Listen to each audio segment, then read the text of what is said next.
So we got the MLB report on revenue. Kratz, the numbers are in, and these are numbers just very closely tied to ballpark, national TV money, etc.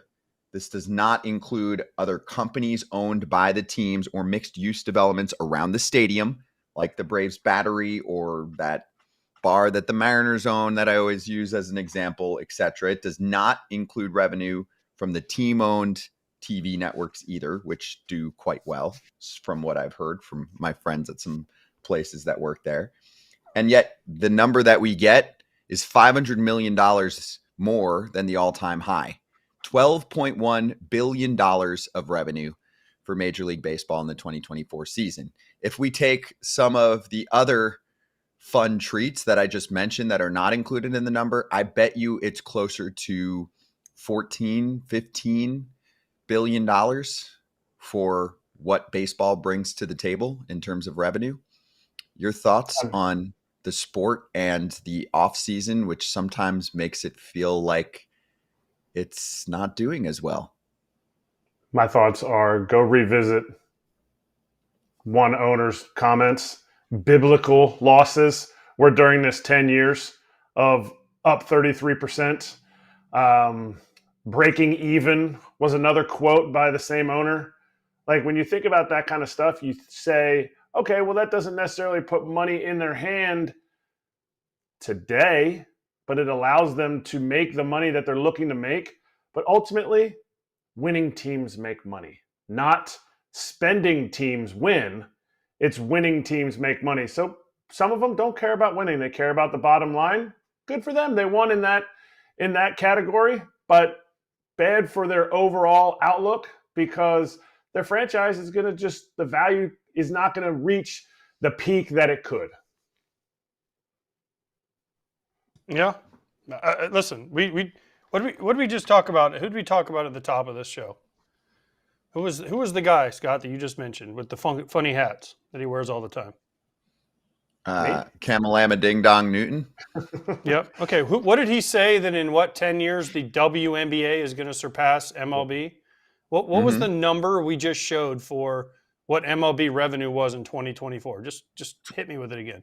12.1 AJ, which is a fake number. It's actually significantly higher if we count assets around the team, which is always why there's going to be a problem with a salary cap one day because they're not going to want to include that, but that has everything to do with the team revenue. Okay, now what do you think the revenue for the WNBA was last year in 2024? This is not a knock on the WNBA. This is a knock on Cam Newton and what he said. My guess is 400 million. Kratz? I don't know. I guess 880 million. 200 million. 200. So you said 12.1 billion versus 200 million. Okay, yeah, in 10 years, they're going to make up $12 billion. And if Major League Baseball keeps gaining the way it is, they're going to make up, 13, 14, 15 billion dollars? I'm just saying, right? So, I mean, come on. That was honestly one of the dumbest things that I've ever heard anybody say. Not a knock on the WNBA at all. People love it. People that watch it, they love it. It's a thing with Kate and Clark and the whole thing that they have going on. But let's be honest here. Baseball has been ingrained in America and in the world stage for well over 100 years now. It's not going away. It's not going away. If anything, it keeps getting better. Attendance is up. Spending is up. TV watching is up. I mean, let's get serious here. Yeah, FT downloads and views are up. Ratings are up. It's actually true. I work on that all day besides the 2 hours that I get to hang out with you guys. But AJ, even playing more so to your point, do you know the percentage increase from 10 years ago this public revenue number is at? Do you know how much larger it is? It's got to almost doubled, I would guess. 33% from 10 years ago. And that's obviously including the hiccup they had during the COVID-affected seasons, which were 2020 and 2021. But since then, they're soaring again. And for me, a big key was the attendance boost, Kratz, which gets talked about during the season too. We get all the press releases from MLB, but from 2012 to 2019, according to this CBS article, attendance was dropping And then now it has picked back up. 71 million this past season was the highest since 2017. Means they like the product on the field. It's not all necessarily the glitz and the glamour on the commercials and everything that goes on TV. People are showing up to games. That's huge because when you show up to a game, you're more invested in the game surrounding it. Oh, how have they been playing? Ooh, I just went to this game. I want to see how they did the next 2 nights when I'm not at a game. Oh, I want to go back. It shows that they're creating an awesome product at the park. Yeah, and AJ, for me, there's a few things that stand out about the in-game experience that we didn't have a few years ago. Primarily, it's some rule changes that have sped up the game. That matters for families that want to be there for 2.5 to 2:45 instead of 3.5 plus hours. A 7:00 game, things get a little crazy. Also, some of the games have started earlier. Yeah, you want to add one, and then I'll add one on the back end of that. No, and I'll give you one more. For me, it's the pitch clock has been huge because it keeps people interested for short. To go to a soccer game, it's 2 hours on the nose. You go to an NBA game, it's about 2 hours. Now, football is a little bit longer, but you have a halftime. You can get up, you can move around, do a bunch of different things, and not miss a bunch of the action. So people, I don't think, get as bored with it as sometimes baseball people say can drag on, but I disagree. But casual fans, 2.5 hours is much better. Also, a lot of teams have done what the Orioles did the other day and tried to keep certain prices down with their concessions. Yes, there's luxury items that can cost a lot, but they're doing these family of 4-packs or doing, hey, come to the game and we have an under $5 menu, stuff like that, just to get people to go to the ballpark.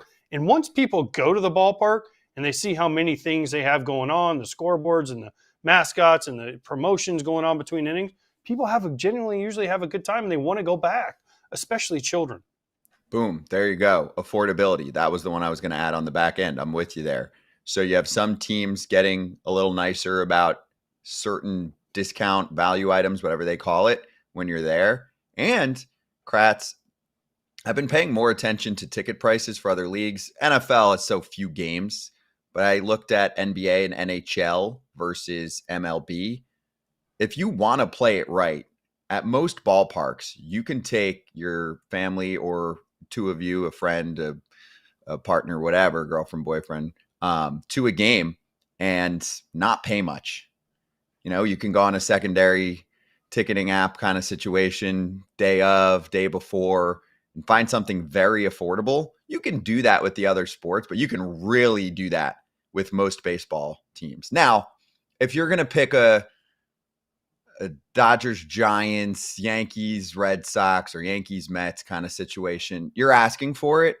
But if you're going to pick just a run-in-the-mill June 5th game, you can really have a good time for a low amount of money. And it's hard to do that with any form of entertainment these days. You can make it, just talk about general admission tickets, not standing room only or anything like that, but a baseball park, a stadium, gives you a way, way different experience than a hockey arena, a basketball arena. Football's different. It's a different, totally different atmosphere with the tailgate and everything leading up. But a baseball game, the parks, you get a different view of the game from so many different areas of the stadium. You don't have to sit front row to make it like this unbelievable experience. You can sit in different areas. There's a chance of catching a foul ball.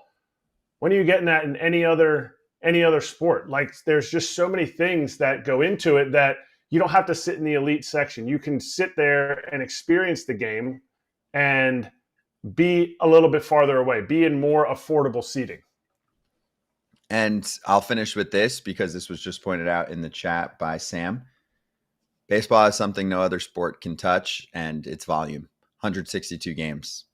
That place. A lot of people want the consistency of being able to track a team, even if they can't watch every second of every game. It also gives you more opportunities to hit games. You get 81 home games, spring training, all that stuff. There are just a ton of opportunities to be able to attend, to be able to watch, etc., for a world that is on devices more than ever. So, good little commercial there on how the league's still doing well. But I thought it was important to point out the revenue number because I saw it pop up this morning.